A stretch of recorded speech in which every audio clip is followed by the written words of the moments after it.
with your host, Shan Coughlin. On standby. Live in 5, 4, 3, 2, 1. Hello, everyone, and welcome to this edition of Amateur Golf Talk Live. I'm your host, Shan Coughlin, here with a very special guest, Mr. Bob Foreman from Golf Fit Carolinas. How are you this morning, Bob? I'm good, Shan. Thanks. Good. So this is very exciting. This is a follow-up to an interview we did via telephone a little bit earlier, and this morning you and I met at the driving range, and I hit a few balls and was videoed, and again, that's a blessing and a curse for me to have to watch that. But then you took me through your basic assessment program, and I'm just fascinated with all the information you were able to provide. So I just wanted to share that with everyone and also let them know how they can get in on the action. But there really is a huge difference in the ability to swing a golf club based on your flexibility and fitness level. Oh, yeah. I mean, a lot of golfers, I think, are starting to realize that, you know, it's their own bodies that are holding them back from playing better golf and swinging a more efficient golf club. And, you know, distance is the key these days. Everybody wants more distance. They're going out buying all the new clubs, new balls to get them more distance. But it's the mechanism that's swinging those clubs that needs fine-tuning. So, yeah, I mean, and the fact that more news is getting out about the benefits of golf fitness, you know, like programs like this and helping amateur golfers like us kind of improve our games, it's important to do.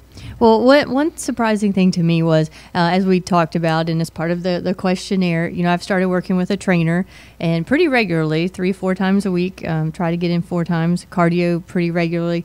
And I was still, I don't know if surprised is the right word, but the places I was still weak and tight, especially in the hips and the glutes, that surprised me a little bit. But then after talking with you and about how that can really affect your swing, it makes a lot of sense. And then to be able to see it right there on the video was very interesting. And so tell me, are a lot of people surprised, or you think they already know coming in? What are some of the responses you get? No, I mean, people are very surprised at their results, and even the ones, you know, like you say, that have been working out for months or even years, because it's specific. Golf is different. It's a different animal, and, you know, you really need to identify your anatomical deficiencies, your muscle tightness, your muscle weakness, your muscle imbalance, and correct those, because once you do, your body's moving more efficiently, and the results that you're looking for in your exercise program will actually come faster. They may not come as quick if you don't identify and correct those deficiencies, and your game will get better. And there's quite a few golfers that I've worked with that I've had to kind of tweak their current exercise programs, you know, get them off the big bulky equipment, because, you know, that's really not what you want to do. I mean, it's okay to do, you know, isolate strength, but you really want to get into functional exercise. Exactly. Now, you said that being in the fitness industry and having your master's degree in did you call it exercise physiology? Yes. Yes, okay. I can say it, I promise. Exercise physiology. You really got into golf-specific fitness when you attended a World Golf Fitness Summit, because you love the game, and you said the buzzword there was that it's golf's new obsession, and I really think that's true. Yeah, I mean, you know, back in 2006 when they had the first Golf Fitness Summit, the TPI guys presented their 10 years of research into the physicality of the golf swing. I mean, Gary Plair's been talking about it for years, but this was the first time that actually somebody had some proof, you know, that the exercise does work. It basically changed the game overnight. I mean, and you mentioned TPI, that's Titleist Performance Institute. Yes. Performance Institute. Again, I didn't realize as an amateur golfer and really someone who didn't know as much about the fitness element, golf-specific fitness element, didn't realize that Titleist and Nike and some of these other folks are really studying this. Oh, big time. Yeah, and, you know, all the professionals are doing it. You know, and it's really kind of working its way down into the amateur ranks as people are kind of really understanding and appreciating the many benefits that it offers. I mean, not only improving your game, but also to help alleviate a lot of those aches and pains that come from, you know, playing golf. Well, and you bring up a good point. You know, I think about all of the equipment and technology, and everybody wants the newest and the biggest and the brightest. I remember when the Warbird first came out, the Callaway Warbird, and everyone thought it was a monster, and it looks tiny compared to the drivers out now. But we like to, we bring up economics a lot, and I think with the economic downturn, people couldn't go out and buy the biggest and the baddest equipment, which can help with length, but it won't help with flexibility. So if you go out and buy a $400 driver and you still put the same swing on it, how much more is it really going to help? I'm hearing, and from everything we're seeing, spend the $400 on a program like this one, and you will get way more benefit and distance and improve your golf game. I mean, threefold. Definitely. I mean, well, this program's not $400. Right. I didn't mean to insinuate that. I mean, take the money and spend it on fitness. But I agree with you, and that's what I preach is that people want the quick fix. Mm-hmm. I mean, so the manufacturing companies are doing a great job in hitting the right buttons in terms of distance and accuracy. Bigger sweet spots. We hear that. Yeah, exactly. More forgiving. They've tinkered with the weights of the clubs. It was the shafts first, and then it was the handles, and then now it's the club heads that they're really trying to make lighter. I remember when kick point used to be the big topic of conversation. Where's the kick point in the shaft? And then now it's, where's the weight? Is it back weighted or bottom weighted or forward weighted? Well, they're just making them lighter so you can swing them faster. Yeah. I mean, distance comes from club head speed. So if you can swing the club faster, you're going to be able to get more distance. But like you say, I mean, you go out and you drop $300-400 for a new driver, but your swing mechanics are off because your body is not allowing you to do what you need to do. You're going to send that $4 golf ball further into the woods. True. Now let me ask you this, because we've just done the assessment, and you've shown me some things to work on, which I'm going to do. And again, I was quite surprised at which the two things that struck me were you had all the angles. So, folks, he took a lot of measurements as far as rotating, hip rotating angles and some other things, but. You knew, because you said a couple things like, well, here you want to be over this number. We like to see over this number and not the difference here. But they've got it down to the actual numbers. I mean, being a math person, I love that. So you know exactly where it needs to be. Then people can actually measure their success in this. Yes. Like, for instance, when we checked your internal hip rotation. That's what it was, yes. Which is one of the more common deficiencies you see in a lot of golfers. We know that we're looking for about 35 degrees range of motion in the internal hip rotators. And in your case, your right side was 23 degrees and your left side was 21 degrees, which, as we talked about, is kind of an interesting phenomenon because out of the hundreds of golfers that I've worked with and assessed, it seems like that target side leg always seems to be tighter than the trail leg in terms of internal hip rotation. And then when we looked at your video, I mean, tightness in the internal hip rotators, some of the correlations in the golf swing are excessive lateral movement of the hips, the lack of rotation in the hip, or in some cases over rotation, which you had, excessive over rotation in your backswing.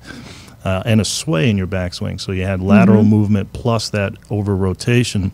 And then on the front side, if the target leg is tight, a lot of times you'll see the inability to really kind of shift the weight over onto the front leg, which again, your video demonstrated that. Right. Or you'll see a slide move in a lot of golfers. Again, a lateral movement of the hips, and that basically just robs you of the ability to transfer energy up the chain, so your distance is shot right from the start. And then the last thing we saw was your inability to really kind of open up your hips at impact, because again, those internal hip rotators are just like, we're not going to allow that rotation. So, right. That's a big area that is deficient in golfers, and we found it in you as well. So that's what I'm saying. No matter how expensive my equipment is, I physically cannot get the type of swing needed to take full advantage of it. So with some key exercises or stretches, it sounds like, that's going to give me a lot more distance than, let's say, or at least get all the distance I should be getting out of that new equipment. Yeah, I mean, for life. I mean, we're going to change the game for life, because we're going to better your body to better your swing, so that you're going to have better ball contact. Your swing's going to be more efficient. So you're going to get more distance, or for a lot of the older golfers, it's getting the distance back that they once had. I mean, that's a common complaint. You're going to identify those injury triggers, as I mentioned, and help to alleviate and or prevent injuries. So you'll be able to love this game again. And for a lot longer, because those aches and pains won't be as prevalent. Now, I do have to ask, though, every time you change something, or even when people take lessons and the pro that's helping them says, okay, now you need to work on this, we all know that it goes to heck for a little bit. Have you had people come up to you and say, Bob, I mean, this is all, I can't do it. I can't seem to hit the ball at all anymore. And then they hit that trigger where it comes back, or what have you seen with that? Well, I mean, definitely in a majority, in almost every golfer that actually sticks with the program. I mean, which is another issue. That's the trick. Yeah, I mean, exercise. I mean, I've been in the fitness field for 32 years, and compliance is key to successful outcomes. But the ones that do, I mean, in a relatively short period of time, I mean, within 4 to 6 weeks, I mean, you can make a significant impact in terms of your range of motion and in terms of your strength. And you're going to notice that out on the golf course. I mean, so yeah, it's great. I love it. It's my passion, and the feedback that I get just kind of keeps me going with it. Well, I'm excited to get the information you're going to send back, and that's what's so neat. So with you, let's tell everyone a little bit about your program. So we went out, you took a video from the front and the back, or the side of me hitting the golf ball. Target. Then we did some exercises here where you measured flexibility and range of motion, and then you said now you're going to be sending me some information. What is that information?